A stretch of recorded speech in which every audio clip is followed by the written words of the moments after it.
What is up, everybody? It is Alex from Heavy New York calling from the quarantine zone again, and this time we are here with Martin of Domkraft. Thank you so much for your time today. It's great to have you here. Hey, thank you. Yeah. Nice to be here. Yeah, it's cool to have you here because we have the brand new album Seeds coming out very soon. Do you just want to talk about like how the making of this album was? Was the intention to kind of make a direct continuation of Flood, or was this kind of like a new beginning for Domkraft in a way? In both, in ways. I think it was. We're sort of happy with what we've done in the past, and so we're not necessarily trying to do something else. But it's sort of felt that we wanted to make an album that was slightly more cohesive as an album, and also to have a sort of broader, wider range sound to its to make it a little bit more detailed and yeah, still heavy, but with more of everything, basically. So more or less, it wasn't like you had to reinvent the wheel. It was just kind of like taking the sound No. that you already had and elevating it even further. Yeah, I mean, most of the riffs could have been on either of the earlier albums also. It's just that they sort of popped into our heads at this time, and so they became part of this album. Do you ever enter the songwriting process with kind of like a preconceived idea, or is there like a lot of improvising involved, or like a lot of trial and error and experimentation? It's a mixture. I mean, we usually just start. Someone brings a riff and we start jamming on it and we see where it takes us. But also sometimes, maybe more for this album than before, we've sort of felt that we want the album to have some sort of flow and structure. So we wanted to have like different moods. I'm sorry, there's two budgies in this room that It's all good. I hope you don't get too disturbed by them. But No, let me know if it gets too weird. it's all good. No, but yeah, we wanted to do tracks that all sort of fit together and had this driving beats. All of them, we really worked on having a pulse in each and every one of the songs. And so, yeah, we wanted to do, for this one, we decided that we needed, for example, a mid-tempo song to sort of be the penultimate song. And so we started to write something with that in mind. But otherwise, it's just basically the riffs and where they take us. And it's funny you mentioned that because I feel like this album does have kind of like a flow to it. Like I don't call this album what I like to say shuffle friendly. I think you need to No. start off with Seeds and end with Audio Dome, and it seems like this album is meant to be listened to chronologically. Yeah, I mean, especially if, as far as the closer goes, that song couldn't fit anywhere else on the album without it being sort of out of place. But yeah, it's we recorded it in that order and we sort of rehearsed it in that order. So it's all been set that this is the way the album is supposed to run. When you start a song, like it's always funny how when you start a song, it can end up being completely different or taking a direction than how you originally started. Is what we're hearing on this album how these songs were originally written and structured, or did these songs maybe change a lot over a span of time? I think they're pretty close to how they sounded at the last rehearsal recordings. But of course, things happen in production also.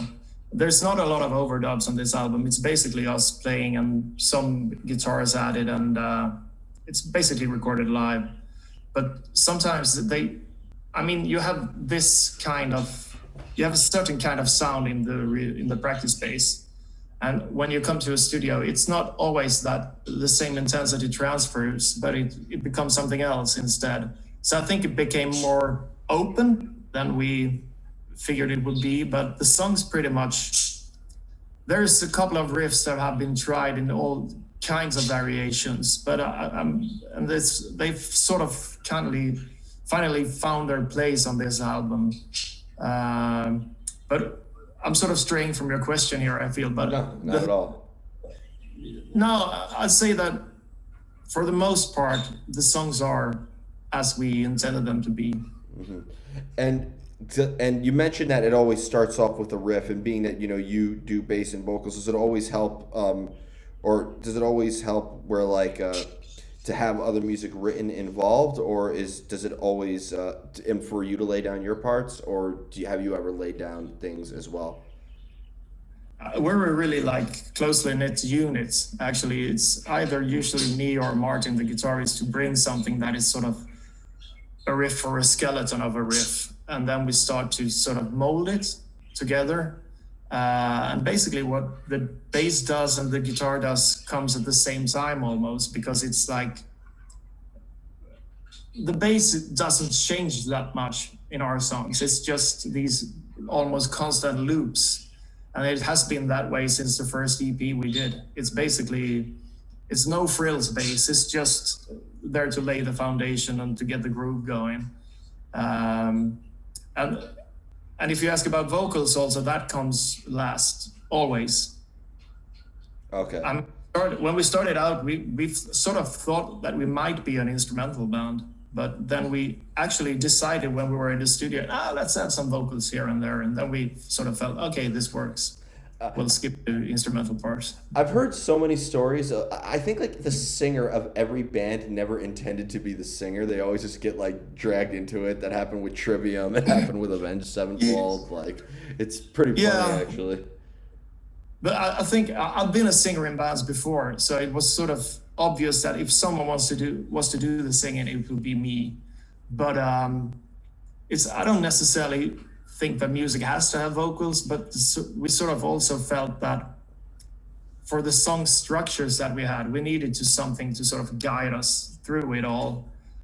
So I don't feel uncomfortable singing at all. I've been doing it sort of back and forth in different bands all throughout my life. But and I think I started singing because I couldn't play for shit. So that's the other way around it. That was my way to be close to musicians, was that I could actually yell something.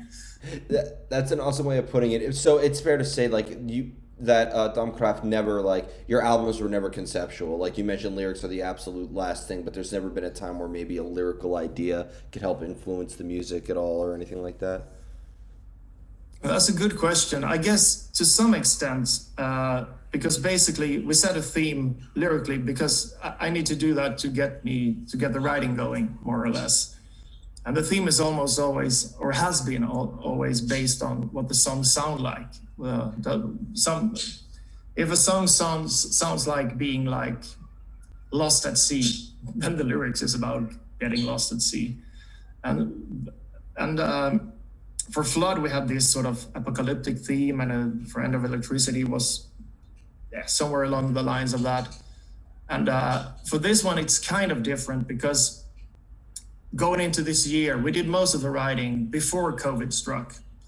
So, and already then we felt like, fuck, this world is basically too bleak. There's no need to do like fictional apocalyptic themes anymore.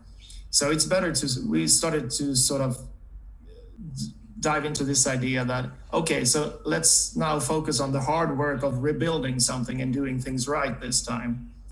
And we sort of felt that the riffs that could be sort of there to symbolize destruction and decay and everything could also be like hard work, because there's this sort of similar repetition and crushing power in that. So this is basically an album about realizing that the world is shit and that you have to sort of start to rebuild it somehow. Is that how you came up with the name Seeds? Is that kind of like the meaning behind it, planting the seeds to grow something better? It's a fresh start.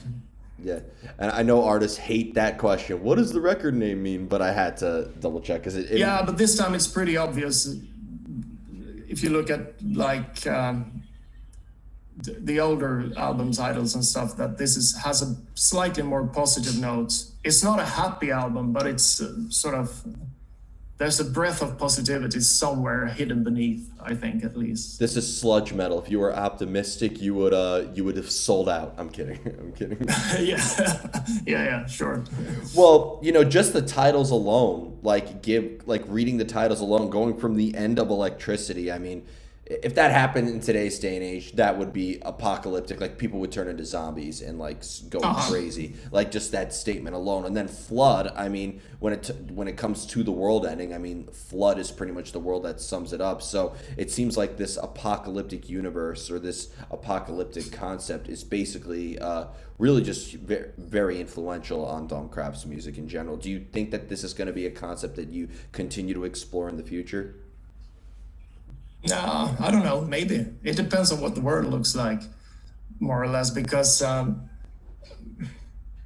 in a sense, I feel that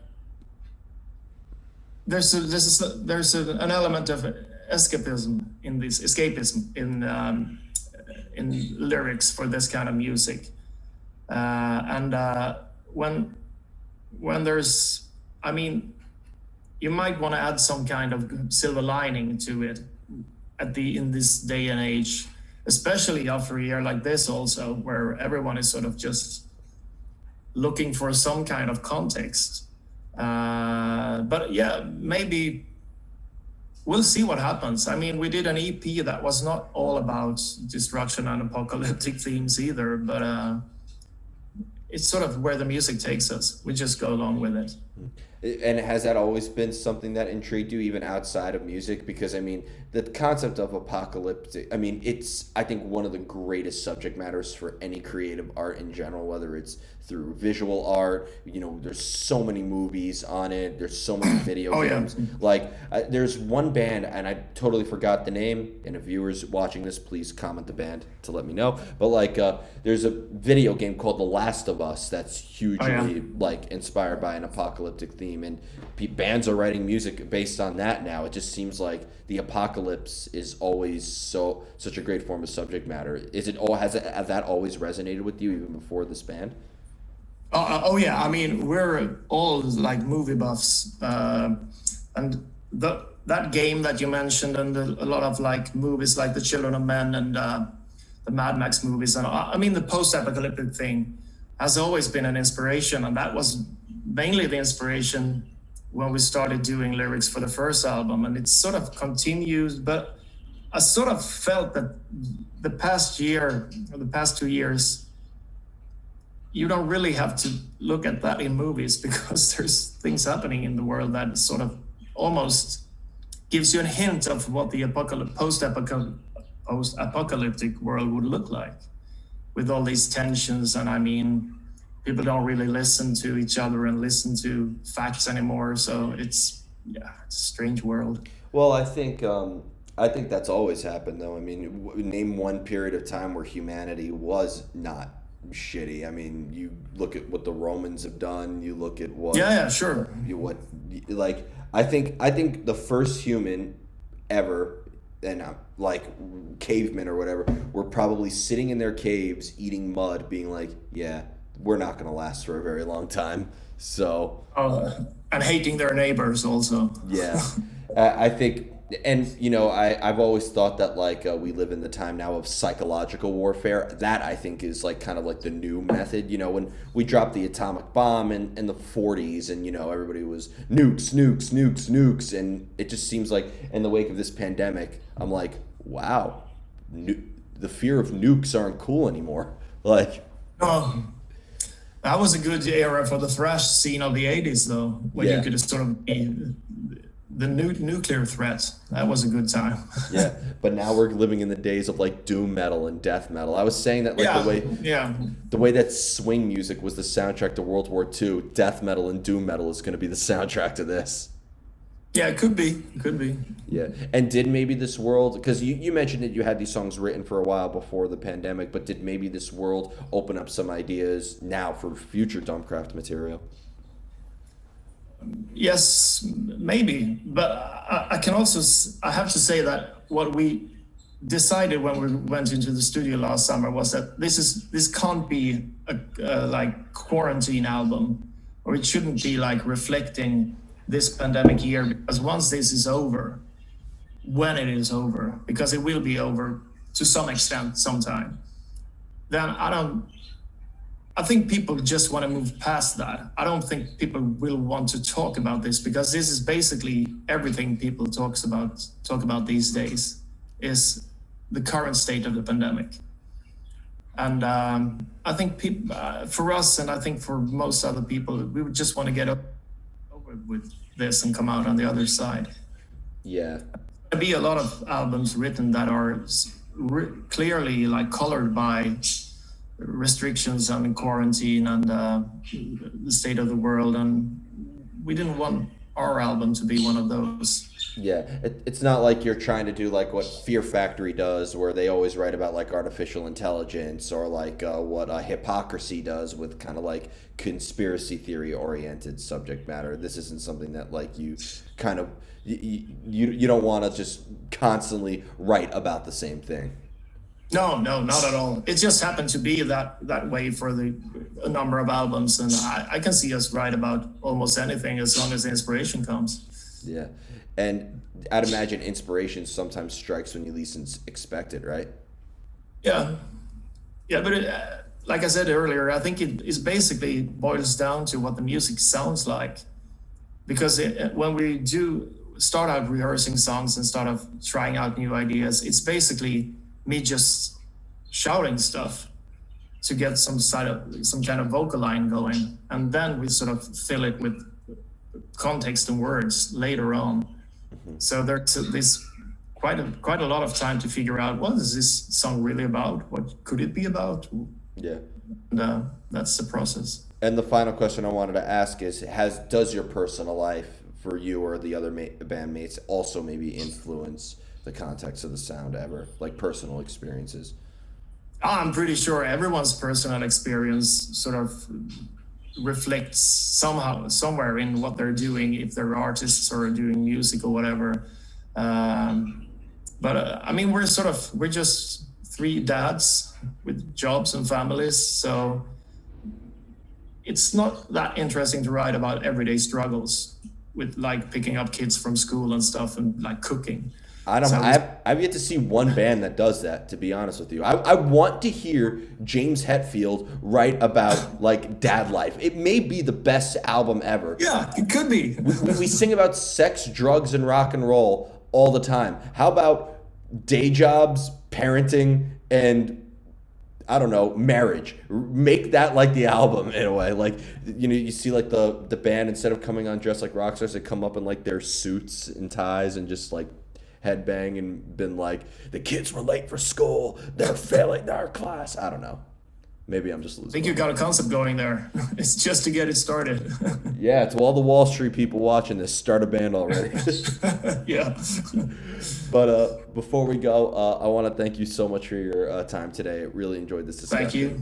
Is there just anything else with Domkraft you would like to promote in terms of, you know, like maybe some new merch for the album or live shows when this godforsaken virus finally gets the hell out of our lives? I still think we have some merch from the previous releases left, because there's been a shortage of shows for the past year, and we hope to do some shows like in the fall and in the beginning of next year, but we have some festivals sort of that may or may not take place, but yeah, I just hope that we get to play sometime in the future, and we'll probably do something more on the merch. If it doesn't open up, we'll do something on the Bandcamp site or whatever, but there's going to be some stuff coming sometime. Awesome. Well, thank you so much, Martin. Everybody, we are here with Martin of Domkraft. Be sure to check out Seeds. This is Alex from Heavy New York.